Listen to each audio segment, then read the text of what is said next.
Hello everyone, welcome back to my channel. I am here with new release review where I give you my thoughts and opinions about the most recent brand new releases. Are they worth your time? But most importantly, are they worth your money? Before I get started, I just want to let you guys know that my black cat, she's right there. She's sitting next to me. She's cleaning and grooming herself right now, but she is in the video. So just in case she pops up randomly or she moves around, you know what's going on. It doesn't scare you or freak you out or anything like that. She's kind of clingy today, so that's why she's right next to me. She usually isn't like that, but today she is. All right, let's talk about these brand new releases. I'm going to start off with the film that totally took me by surprise. I was not expecting to enjoy this movie as much as I did. It's Dogman. Surprise, surprise, it is Dogman. So this came over from Universal. If you guys are interested in picking up Dogman, it is available right now. This did extremely well at the box office. I think it made over $100 million. The entire concept of this movie is just so ridiculous and weird. Right when the movie starts, you have a human police officer and a regular dog, and they're best friends solving cases together, and an accident happens. One loses their head, the other loses their body. So at the hospital, they decide to just combine what's left, and we have the creation of Dogman. Really dumb? Yes, but it works for this movie because you have the supervillain in the film, Petey, played by Pete Davidson. He is a cat in the movie, so cat versus dog, and he's just so entertaining. His voice acting in the film, he was perfect casting for the role of Petey because with his voice acting, he just brought so much life and so much just villainous vigor, you know what I'm saying, to his voice acting for this character. Did that make sense? I hope so. I just really enjoyed Pete Davidson in this movie. I thought he did great, but the character that I loved the most was Little Petey. Little Petey, who is a clone of regular size Petey the cat, was so freaking adorable. I do not know who voiced Little Petey, but he was spot on perfect. I am so surprised with how much I enjoyed this film because usually with animation, it's like, okay, I'll watch it, but I'm never looking forward to it. This was so good. So freaking good.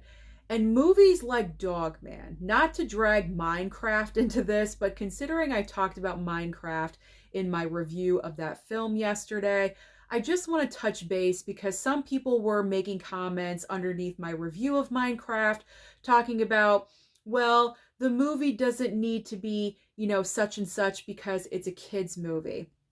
And I just want to say, just because something is made for children doesn't mean it doesn't have to be intelligent. And it doesn't mean that it doesn't have to have certain aspects that movies for adults have. I think that's a common misconception that just because a movie is targeted for a younger audience, it can just be dumb and stupid and that's okay.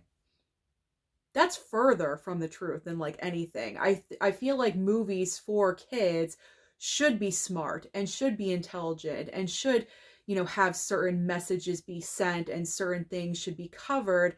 And Dogman is the perfect example of that. So if you want to show your kids something this weekend, I say choose Dogman over Minecraft because this was such an awesome movie. It was so much fun. Like I said, totally took me by surprise. And if I enjoyed this movie, you guys will definitely enjoy the film too. So Blu-ray, DVD, whatever you want to pick up, go ahead because this one is a winner. Dogman is a winner. All right. Now let's move on to Kino Lorber. Kino Lorber sent me a brand new 4K of a John Wayne movie called Donovan's Reef. So I had never heard or seen this movie before, but the reason why I requested it from Kino Lorber is because John Wayne is in the movie. My dad really likes John Wayne, so I thought this would be a good movie for the two of us to watch together. My mom watched as well. pretty much what's happening in this movie is that John Wayne owns this bar on the island of Hawaii, I believe, or one of the islands in Hawaii, something like that. And there's this woman coming over because she's never met her father before, and there's something to do with a will in the family. So she's coming over to the island to meet her father, but what she does not realize is that she has three younger siblings. Her father had other children. She doesn't know anything about them at all, so they're trying to cover up the children. John Wayne is pretending to be their father, and of course she meets John Wayne, and they have like this little love connection happening.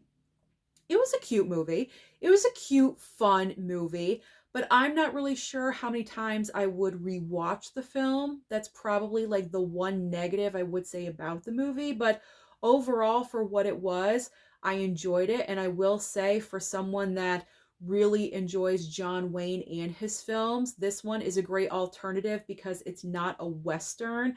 Because when you think of John Wayne, you automatically think of Westerns. They kind of just, go hand in hand.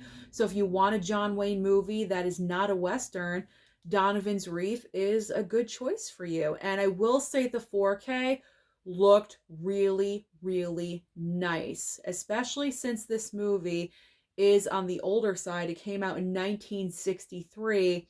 Very nicely done. So you can pick this up with confidence. The 4K looks good. It looks good. And I believe that movie is coming out either this Tuesday or the following Tuesday, April 15th. I feel like it's April 15th, but it is coming out soon if you guys are interested in Donovan's Reef. All right, moving on next. Sonic 3, man. I was so excited to check out Sonic 3. Granted, I could have streamed it on Paramount Plus, but I chose to wait for the 4K. I was pretty confident it was coming over from Paramount, and it did. So I was very happy to receive the 4K Steelbook here, because I do have the two prior Sonic films with 4K Steelbook. So that's nice to have that continuation. But I love the Sonic movies. I never played the game. I have no history with Sonic at all. But this is the perfect example of a franchise that gets better and better with every single movie. It's a very consistent franchise. None of the movies are bad, in my opinion.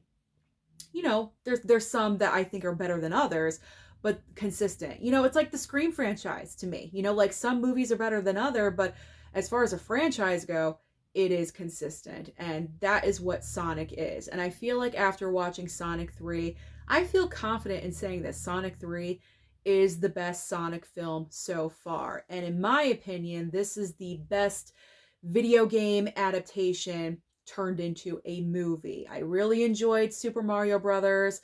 I have a total nostalgic history with Mario Brothers, but I really like the Sonic films. I really, really do.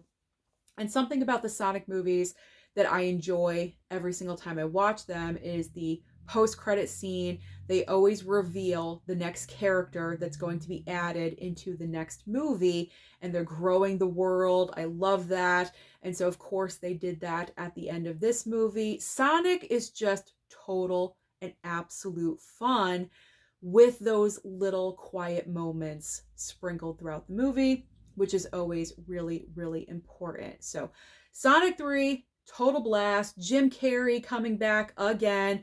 Fabulous as Robotnik, of course. And in this movie, we get two of him, so double the fun there.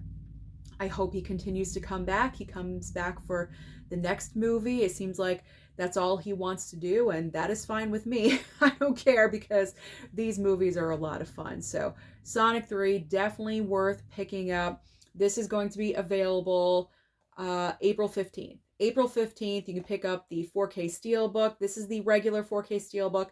There's also another 4K Steelbook with shadow on the front with red in the background. I believe that one is an Amazon exclusive. So, and there's also the regular 4K and probably a Blu-ray option as well. So Sonic 3, you can't go wrong with Sonic. There we go. And the 4K looks great. But that is no surprise, because so many bright colors used in this movie. The blue, the red, the yellow, just it looked fabulous. It looked amazing. Definitely high recommendation from me to you. Sonic 3, pick it up. Now we are going to talk about another movie I really enjoyed. Total success in this video so far. We have the 4K of Companion.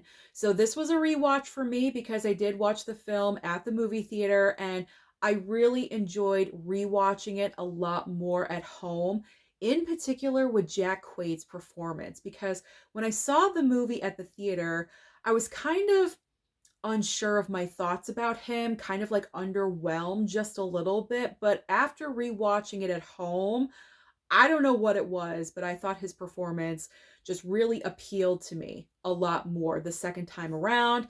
Comment, let me know if you guys feel the same way, but it worked. It worked a lot better for me upon a rewatch. Now, what I really love about Companion is that we've done so many movies about AI and robots, but with this film, it's done in such a different way. There's like the little twists and the turns that you weren't expecting, and I just thought it was really, really well done. So this is definitely one of the best movies that we've had of the year so far, and it's all due to Sophie Thatcher right there, who is our main character. She is incredible. I've said it before, she is a star on the rise. I cannot wait to see what she's going to do next. She was in Heretic. She was fabulous in that. She also had a teeny tiny little bit part in Maxine. Kind of if you blink, you miss it, but she was also in that movie as well. She is just so awesome in this movie. Portraying a character like this is not an easy thing to do, but she makes it look easy, and that's due to her amazing acting ability. She's absolutely incredible. So Companion, this was a pleasure to rewatch. The 4K looked fantastic. It looked great. My mom enjoyed it. We all enjoyed it. My dad was enjoying it. He was laughing in moments where you probably shouldn't be laughing, but he was laughing. Because sometimes my dad laughs because he's uncomfortable, like he's kind of like that kind of sense of humor sometimes. So I'm not really sure if he was uncomfortable or if he was just laughing during this movie, but my dad also enjoyed Companion. So this is available right now in case you do want to pick up the 4K or the Blu-ray. And of course, I do highly recommend that you do so. All right, now let's switch over to a movie that I really had high hopes for, but it did not live up to the expectation that I kind of set upon it, I guess. It's the 4K of Love Hurts. So this came over from Universal. Oh, I forgot to say, Companion came over from Warner Brothers. So thank you, Warner, for sending that.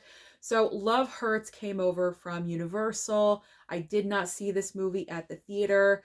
This is another one of those action films starring someone that you wouldn't necessarily think would be an action star, kind of, because it's kind of like this new trend. Of course, we've had John Wick, but that's kind of over right now. For right now, there's kind of rumors that John Wick is going to live on with John Wick 5, but we'll see what happens with that.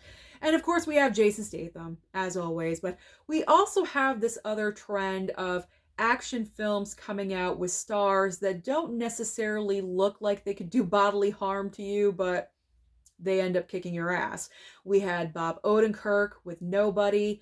Nobody 2 is coming out soon. We did have Violent Night with David Harbour. That is totally believable because David Harbour is like a beast in that movie, so that's believable. But we also had Novocaine with Jack Quaid again. And he doesn't really look like he could do any harm to you, but clearly he did in that movie. So with Love Hurts, we now have Ke Huy Quan. And Ke Huy Quan in this film is playing a former assassin who escaped the life away from his brother. He's kind of like in the underworld, bad stuff. He wants to escape all of that. And so he leaves, he gets out, he helps Ariana DeBose's character escape the bad life. She was supposed to be, eliminated by Ke Huy Quan. He saved her and said, get out of here, save yourself. And so she did. And now she's back into the fold. And because of that, he needs to kind of like re-emerge himself because he has now reestablished himself as a real estate agent, living a great life, selling houses to people. And that makes him happy. That makes him happy. But what I kind of found interesting was that even though his character is pseudo in hiding, he has his face plastered everywhere as the face of this real estate agency. That doesn't really like make sense. I thought that was kind of interesting, but you know, that's like one of the things that just kind of bothered me in this movie. But where this movie really kind of just doesn't do it for me is that you do have entertaining action sequences. I will say that. But as you're watching them, it's extremely obvious that they use some CGI stuff here and there. And I'm like, wait, did they just really do that for that situation? And they did. Now, I'm sure this is not the first time that this has occurred, but for this movie, it was just so blatantly obvious that you can't not see it. You know, like it's just there and it's in your face. Another aspect about this movie that I just didn't really buy was Ke Huy Quan and Ariana DeBose, their kind of like chemistry in this movie. Now, he has feelings for her. She doesn't necessarily have feelings for him, but you're kind of unsure. But like, I don't see them as a couple. You know, like I don't see that at all. I see them as acquaintances, borderline possible friends, but not romantic interests at all. So I think that was bad casting. If you wanted Ke Huy Quan as the star of this movie, which I think you did, Ariana DeBose was not the right choice as the love interest. I would have gone with someone else. I just did not feel that chemistry. If there was supposed to be chemistry there, I did not feel it at all. It wasn't believable. And then the other nitpick that I have with this movie is there's also this kind of like side storyline with his assistant, and she's kind of like complaining all the time, and she's like a Debbie Downer a little bit, and she randomly comes across one of the assassins that's trying to take him out, and they have like this instant like love connection or something. So you're wasting some time in the movie focusing in on those two characters where I did not think that that was necessary. And what's really bad is that the film is only an hour and 23 minutes long. So if you're actually taking the time to fill out this movie with a ridiculous side plot storyline, imagine if that was taken out. This movie would have been like an hour and 10 minutes long. Seriously. Like, I mean, I feel like they just ran out of story and they didn't know what to do. I think they had a good concept, a good idea for the film of what they wanted to do, but actually executing it and pulling it off, just it wasn't satisfying. At the end of the day, it just was not satisfying. So I think you should give Love Hurts a chance. But as far as physical media pickup, I would definitely wait for a sale. Black Friday sale, $7.99, $9.99. Pick up the 4K then, or it's Universal. It will go to Peacock. And it should be going to Peacock soon because, I mean, it's been out of theaters for a little bit. So that announcement should be around the corner. So possibly within the next couple of weeks, this will be over on Peacock and you can just stream the movie for yourselves and see if you want to pick up the physical. So I was a little bit let down with Love Hurts. I will say that. That was disappointing because I'm always rooting for Ke Huy Quan. You know that. I say that like every single time, and that was let down, unfortunately. All right, now let's get to a better movie. I will say that. This movie was so much fun. Had a great time watching it. It is the brand new 4K of The Long Kiss Goodnight from Arrow. So this was a first time watch for me. I had never seen this movie before. I have like a nostalgic history with this movie though, because I distinctly remember one of my very good friends, I believe in like middle school or high school, she would like reenact The Long Kiss Goodnight like at recess or whatever it was, and she'd be like, you know, fake holding a gun, and she'd be saying, "My name is Charlie," or whatever from The Long Kiss Goodnight. I would remember that. Okay, I remember that. So because I had that memory in my brain, when the 4K from Arrow was announced, I knew I need this. I have to pick it up. I need it. I did not pick it up My mom did. Easter present. So we watched this one and had such an awesome time with it. I love the Christmas vibes in the movie. First of all, it is not a straight up Christmas movie because it's not about Christmas, but the vibes are there. It's there in the background. There's snow. So this is a great option for a non-Christmas Christmas movie watch during the holidays. Gina Davis, Samuel L. Jackson, such a great duo together on screen. Is this the only movie that they've ever done together? Because if that's true, I'm thinking, and I can't think of any other movie that they've done together, but who knows? Maybe I'm missing something. They need to work together again because they're just so good. They were just so good together. I love a strong female action character, and that is what Gina Davis delivered in this movie.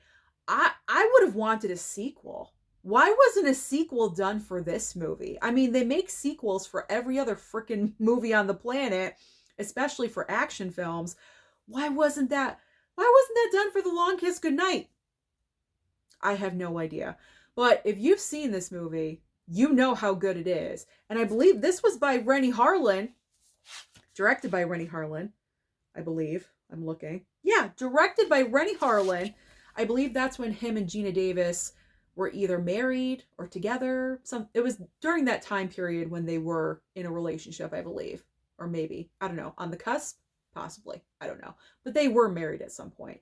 But Renny Harlin, as a director, is so up and down. Sometimes he comes out with awesome movies. Cliffhanger, right? He did Cliffhanger, Long Kiss Goodnight. I mean, he did one of the Nightmare on Elm Street movies, I believe. He is capable, okay, of putting out great stuff. And then we have stuff like The Strangers Chapter 1, or I should say the brand new Strangers trilogy that he's doing.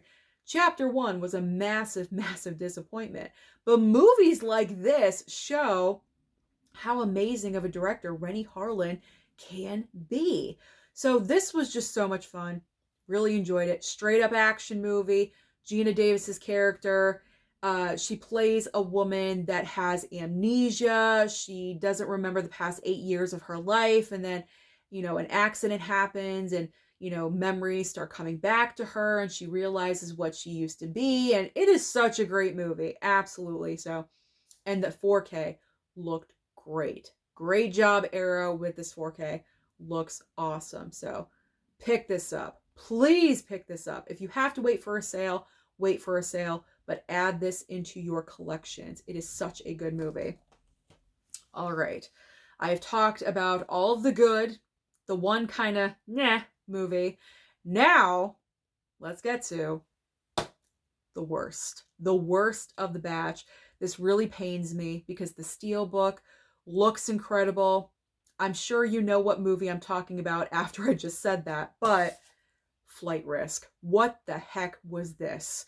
Oh my, this is such a waste of time, space, air, commitment, film, acting, whatever you want to say. This entire movie was a waste of 90 minutes of my precious movie watching time because this film was ridiculous. Absolutely ridiculous. You have a great story, the potential for a great story, but the way this film is told is so freaking stupid. This movie is dumb. If you haven't heard of Flight Risk, here's what's happening. So you have a U.S. Marshal, I think her name is Michelle Dockery. I don't remember seeing her in anything prior, maybe, but she's not an actress that I immediately know. So a U.S. Marshal named Michelle Dockery, well, that's her actress name, sorry. A U.S. Marshal, played by Michelle Dockery, is transporting a very important witness, played by Topher Grace from That 70s Show. They get onto a helicopter that is going to be managed by Mark Wahlberg's character. But what they fail to realize until they're already up in the air is that Mark Wahlberg right here was sent to kill the witness. Okay? That is not spoiling anything because literally the entire movie is told to you in the trailer for the film. Okay. My biggest gripe about this movie besides the fact that the script is awful. It's so awful, so horrible. Mark Wahlberg is not utilized in this movie at all. The first like 15, 20 minutes establishing everything, they get onto the helicopter to transport the witness. He's there, he's sitting, and then we get like the big reveal. After we get the big reveal and like the first big like fight scene between the US Marshal, because Topher Grace is like, you know, in the chair and she's not letting him out of there. So he can't help her in any way. So the US Marshal is going up against Mark Wahlberg's character. They have their little fight sequence. She ties him up in the back of the helicopter. That's where he stays for the remainder of the movie.